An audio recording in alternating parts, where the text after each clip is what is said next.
Yeah, so what we're seeing is, in my business particularly, is an increasing amount of people who want to diversify their assets away from Western countries.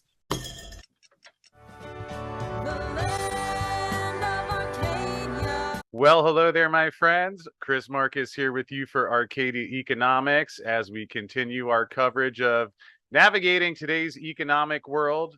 Certainly, we talk plenty about gold and silver on the show and a lot of the economic policies that are happening. Although today we'll be digging into some of the internationalization topics, especially with a lot of people traveling and becoming concerned with policies at home, wherever you may be. I'm fortunately joined today in person by my friend Ladislas Maurice, the wandering investor, who's going to give us some insight into some of the different options that are available. We'll touch on real estate, gold, silver, and just looking at different ways to internationalize and keep your assets safe. And real quick, before we get started, did have a note I wanted to pass along in that we are getting ready for Silverfest 3, which I know a lot of people have been asking about, but that'll be coming up on Saturday, November 12th in just a couple of weeks. So looking forward to seeing a lot of you there, and we'll have a lot of the guests that appear on the show and talking about some of these silver topics. So did want to pass that along. And with that said, Ladislas, it's nice to have you here in person again. I appeared on your show a couple of weeks ago. So thanks for stopping by, making some time to talk about internationalizing and tax policies and a lot of these things that we don't touch on as much but are quite important. So welcome on in here. And how are you doing today? Thank you, Chris. It's a real pleasure to appear on your show. Well, it's good to have you here. And to start, why don't you talk about some of the different options that you're looking into, and especially what people are asking about now? Obviously, in the US, we hear a lot about the governmental policies there. I think people were also a bit startled by what they saw in Canada earlier this year. So perhaps you could start there and let folks know about some of the options that are out there and some of the things people are looking into doing right now. Yeah, so what we're seeing is, in my business particularly, is an increasing amount of people who want to diversify their assets away from Western countries, such as Western Europe or North America. And it's people of all political stripes. So it's not just, right wing or libertarians or et cetera. A lot of left wing people also are worried about the developments in the West. People generally are increasingly uncomfortable with the amount of tension within society, and they don't feel that safe anymore, not just from a personal point of view, but also with regards to their assets, because they're scared of the other side. So, and this is where international real estate comes into play. So one of the core investment thesis for international real estate is, these days specifically, political diversification. So being able to have assets away from your home jurisdiction, which means that the assets are far away from your own government, and potentially as well from people who might want to sue you. Getting to seize your assets overseas is a lot more complicated and a lot more expensive. I'm not saying it's impossible, but it's a few extra steps, and often it's not particularly worth it, especially in emerging markets where the judicial systems are a bit slow. So that's one aspect that's interesting with international real estate. The other one is, and this is really, really important, depending on where you invest, international real estate can be the perfect plan B. So not just from a lifestyle point of view. So if you buy real estate here in Mexico, you can come and enjoy it for 2, 3 weeks a year, but also just from a residency papers point of view, in a lot of countries across the world, in emerging markets specifically. So you don't quite find that in Western Europe, a little bit, but not too much. But if you buy real estate, for example, in a Colombia, in a Mexico, in Turkey, or in Montenegro, in Serbia, so in a lot of countries, it gives you and your immediate family, so typically your spouse and any underage children, the right to live in these countries.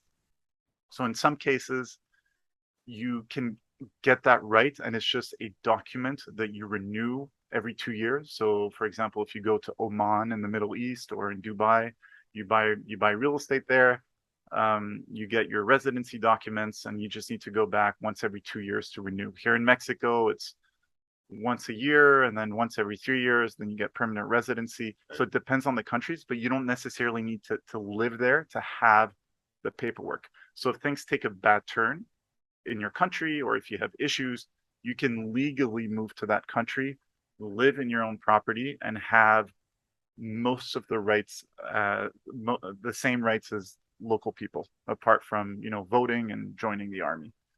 So that's a very good plan B.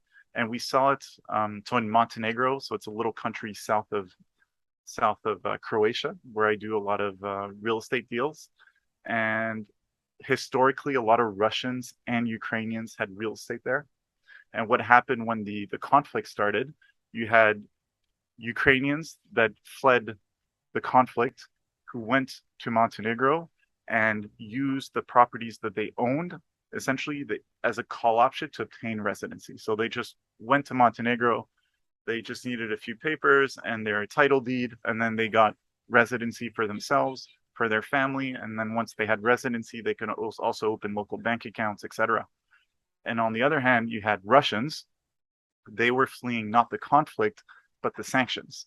So suddenly they were shut out of all services. They couldn't conduct business online anymore. So they left, they went to Montenegro, they used this call option on residency, they got to live there, they created local companies, they got local banking, and now they're doing business again. So they were more like economic refugees.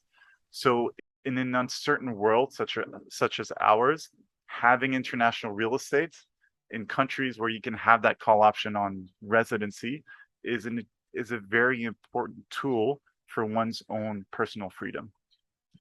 Yeah, I think that's certainly becoming a bigger thought on many people's minds. And we'll also touch on perhaps real estate for investment purposes. But what are some of the locations that have good policies that are friendly in terms of getting additional residency?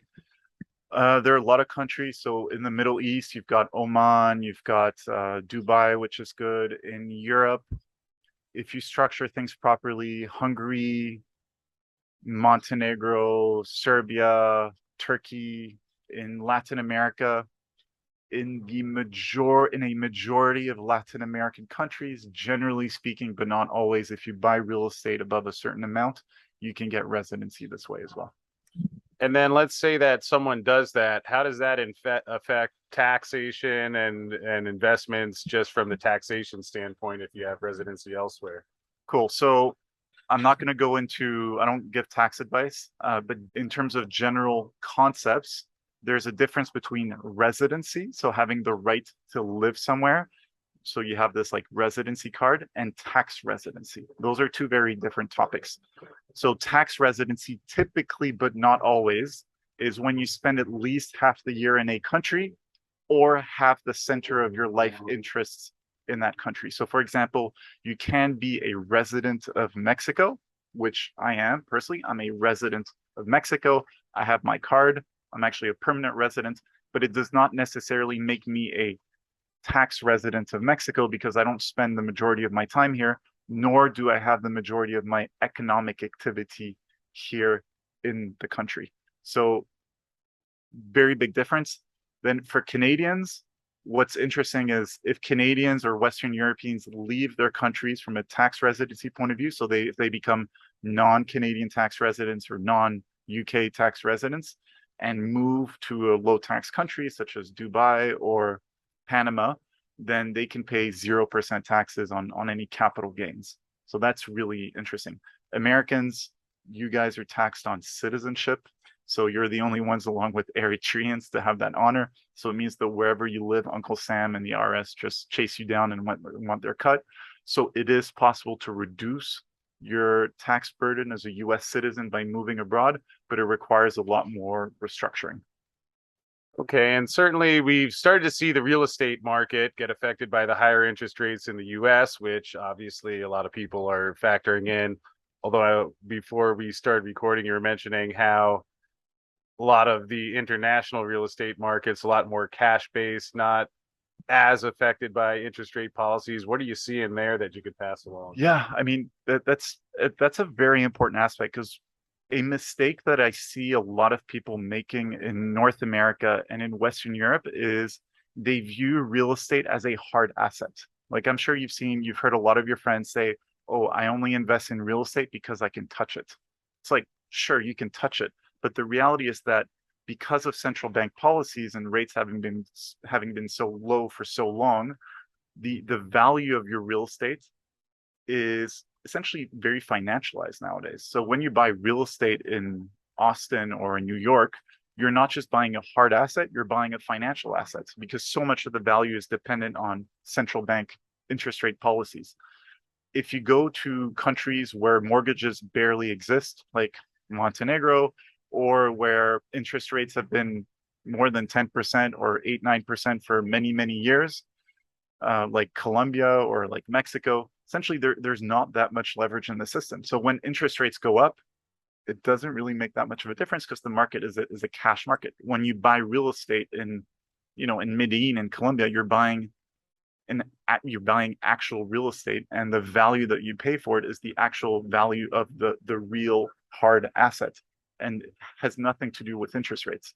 So in times when interest rates are low, you probably want to be investing in Western countries in the US and Canada because it's a party and the leverage just goes up. And by being invested in Colombia, you're missing out on the party. You're doing other parties, but not that one. But when now we're seeing interest rates going up in the US and in Canada, the market is going to inevitably take a hit. But people who have real estate in Colombia, they're not impacted. They're impacted by other matters. So I'm absolutely not saying it's risk-free. It's a different type of risk, but there isn't that type of risk. And then if at some point interest rates were to go down in these countries, then you'd have a massive catalyst. Okay, and you talked a bit about the personal residency and that part, but I know you get into a lot of real estate investing for people as well, and maybe you could touch on that a little bit if people are looking to have properties that they're renting out or seeing more as an investment vehicle rather than residency. What could you share on that? Look, I wish I could sit here with you and tell you that, oh, you buy international real estate, you're gonna get rich quick and it's easy, etc. But the reality, it's not. Um, in a lot of these markets, especially emerging markets, people, there aren't that many things to invest in. If you're sitting in a place again like Montenegro, a small country in the Balkans, if people have a bit of savings, what are they going to do? There's a local stock market, but no one invests in it. There's zero liquidity. People aren't interested enough or savvy enough, or they just don't really think of investing in international markets. In some countries, sometimes there are capital controls as well for residents. So what do people do? They either invest in their cousin's chicken farm or store, or they buy real estate. So in a lot of these emerging markets, you can yields can sometimes be actually lower than in Western markets. So which makes it less interesting.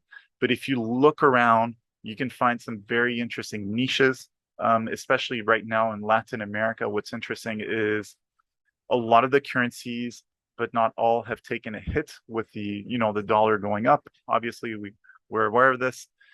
But at the same time, we have millions of North Americans that are suddenly realizing that they can work remotely, and they don't actually have to stay in the US or in Canada. I mean, hello. And they are just flooding down to Latin America, and they are paying dollars for Airbnbs and for midterm rentals. So they're not just staying somewhere for 2, 3 days. They're renting for 1 month, 2 months, 3 months. So you find yourself in a situation where you can find real estate that is becoming cheaper, right? But at the same time, there's so much rental demand if you market your property the right way, and if you target the key areas where people like to go. So if you go, you Google top 10 digital nomad hangout spots, Latin America, you look at these lists. In many of these places, real estate isn't necessarily that expensive, and you can get some really good yields. So in Colombia, you can get yields of, I have one of my people, He recently bought an apartment in Medellin in September for about $180,000, and he has it on Airbnb. And immediately his December was booked out for $2,400. I mean, it's crazy. Obviously, December is peak. He can't expect the same sort of returns in July or August. Um, but you can get some very healthy yields that way. But then again, people need to understand that if you go invest in a Colombia, you need to understand the local environment. You need to understand that there's political risk.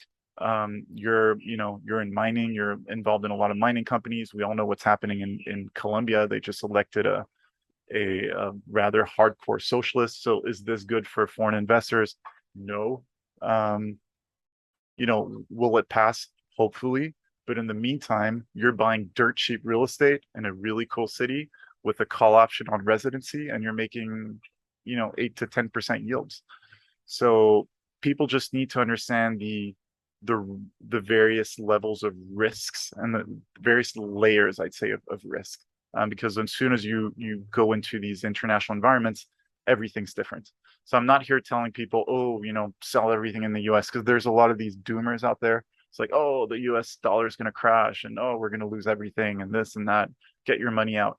Like, that's not, people shouldn't do this. They should first try one property overseas, how it goes, go through the whole learning process, etc.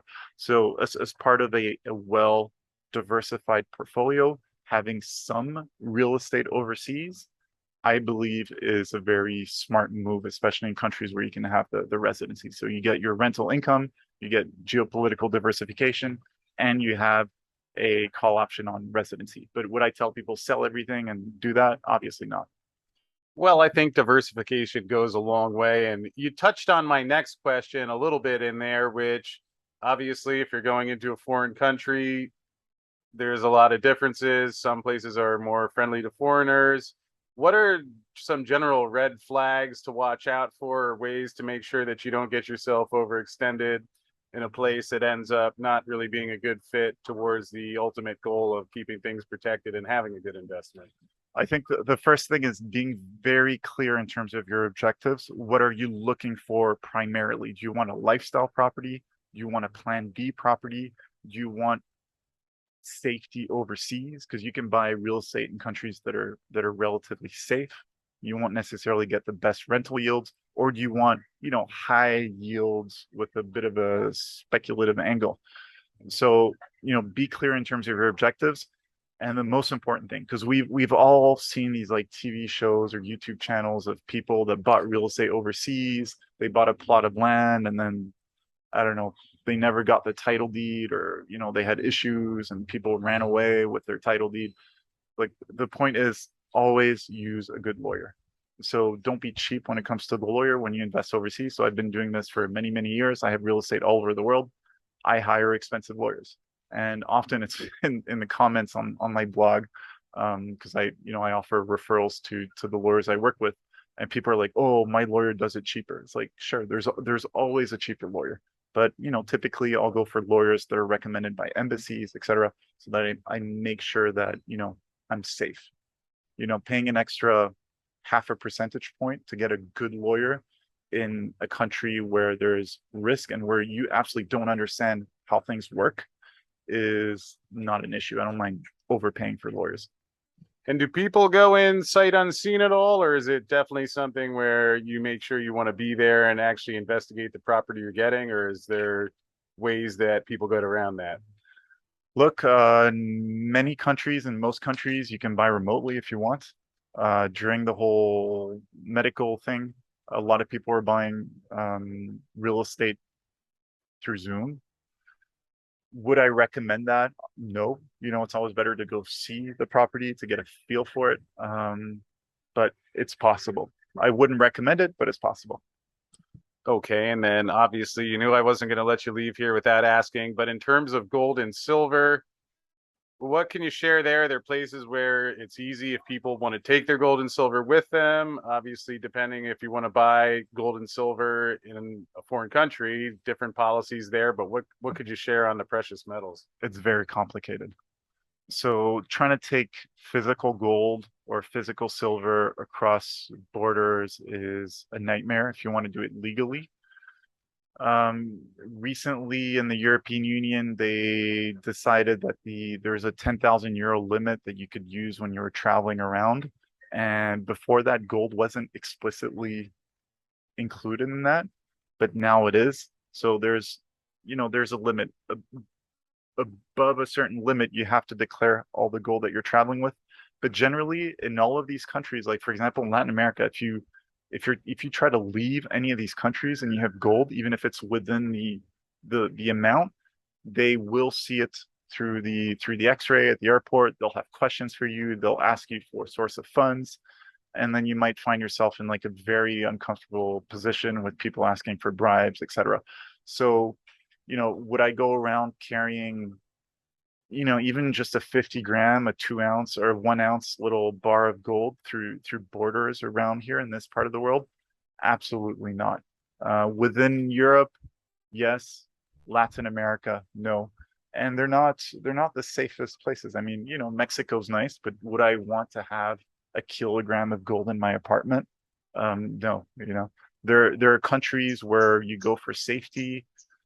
Um, Gold, generally you want your gold to be in very safe places.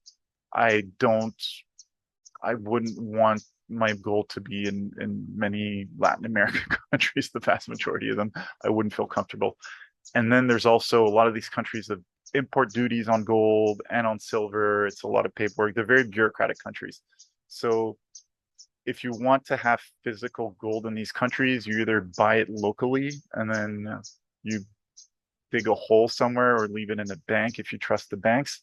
But then trying to get it out of the country will be a problem. I mean, there are countries like Panama where there are some gold storage facilities. You can do things there. Then again, it's not tax-free for gold. There are better jurisdictions for gold. There's, Switzerland, Singapore, some of the British islands, etc. The US, Canada, but then again, we all know the history in the US with gold. So if you're going to ask me where is the perfect place to store your gold in the world, I don't have an answer for you.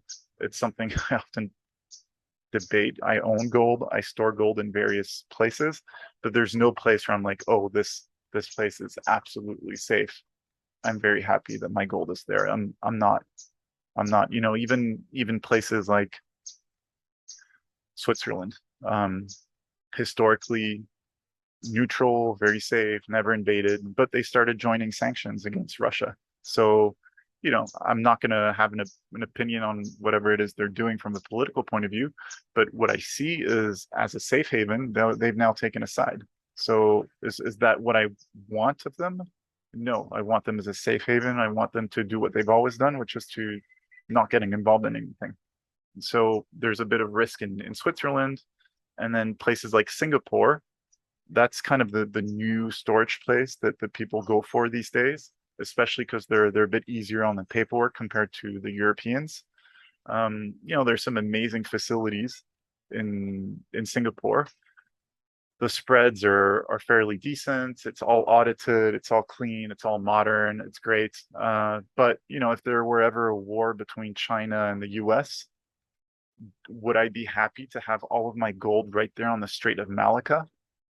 You know, World War II, amongst the first places that were taken was, Singapore. So is it perfect? No. So there's nowhere perfect, unfortunately.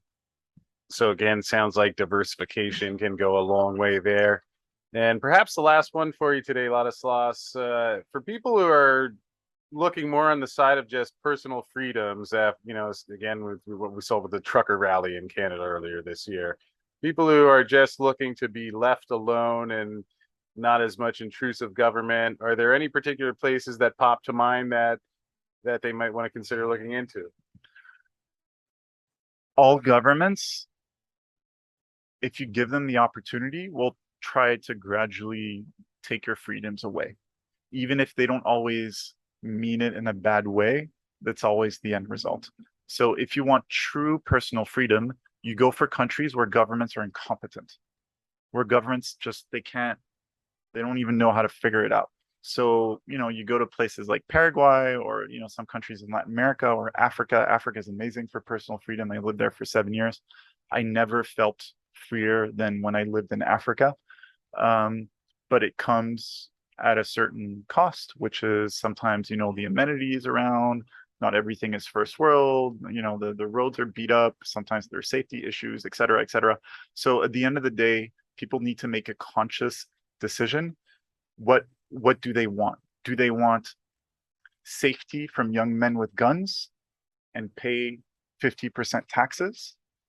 Or will they take their chances, pay little taxes, live in countries where they're very free from a personal point of view, where the government will never be there to help them if they have medical issues or whatever, and where they're going to have to deal occasionally with young men with guns trying to take their stuff. So, at the end of the day, if you have a young man with a gun that takes $1,000 from your wallet once a year, or you have the government that takes 50% of your your income in taxes, it's just people just need to make these very conscious decisions, and we're all on a certain scale in terms of what we want in terms of personal freedom and lifestyle. And people just need to be really honest with themselves, because I see a lot of people who say, I want freedom, and then they arrive in Montenegro, and then like things don't really work. Life is very pleasant, but things don't work. Things take forever, and service is slow, etc. And then they're not happy. But it's also one of the reasons you're free in a place like Montenegro is because the government is just not quite there yet. All right. Well, that makes a lot of sense, and certainly a lot of things to dig into, although I appreciate that you're sharing your knowledge and experience. And perhaps before we wrap up, you could let folks know where they could find you on the web if they have more questions, would like to get advice on any of these things. Sure. So I have a YouTube channel, The Wandering Investor, but the most important one is my website, thewanderinginvestor.com. I have a private list. It's a newsletter. It's entirely free. So people should really subscribe to this, and then they'll get updates as I travel around the world full-time looking at investment and immigration opportunities. Well, I appreciate that. I can testify to your international lifestyle quite a bit. It's been nice having you here in Mexico for a while. I know you're off to some other locations, which we'll leave silent for now, but it's been nice to get to know you in your time that you've been here. And it's good to hear that you're going to be finding some new locations to go explore and help people learn more about that. So again, Ladislas Maurice, the Wandering Investor, thanks for joining me here, and look forward to catching up with you on your travels again soon. Thank you, Chris. Well, thank you, Ladislas. Appreciate you checking in. I know, especially at this particular time with some of the things we're seeing going on the governmental level, that people are looking for options of diversification in terms of country and jurisdiction, and also perhaps options outside of gold and silver. So hopefully you found that helpful. Again, you can find him at The Wandering Investor. Before we wrap up, would like to thank BlackRock Silver for bringing us today's video. We actually had some results out earlier this morning where they found lithium mineralization at the Tonopah North section of their project. Broad lithium zone intersected in all drill holes across the Tonopah North project area, which encompasses 5,200 acres. Lithium values of up to 1,217 parts per million lithium been intersected, in addition to the continuity of broad zones of mineralization up to 56.4 meters, similar to the TLC lithium deposit owned by American Lithium Corp, which is 3 kilometers away. You can see some of the results here, and some of the bigger intervals: 481.3 parts per million over 29 meters, 494.4 over 56.4 meters, 650.4 over 22.9 meters, and 572.6 over 27.4 meters. So encouraging to see that BlackRock is finding lithium mineralization in addition to their silver and gold resource that they released earlier this year. And find out more and see the full details at the press release, which is linked in the description field below. With that said, going to wrap up for today, but hope you enjoyed the show. Appreciate you tuning in to watch, and I will see you again tomorrow.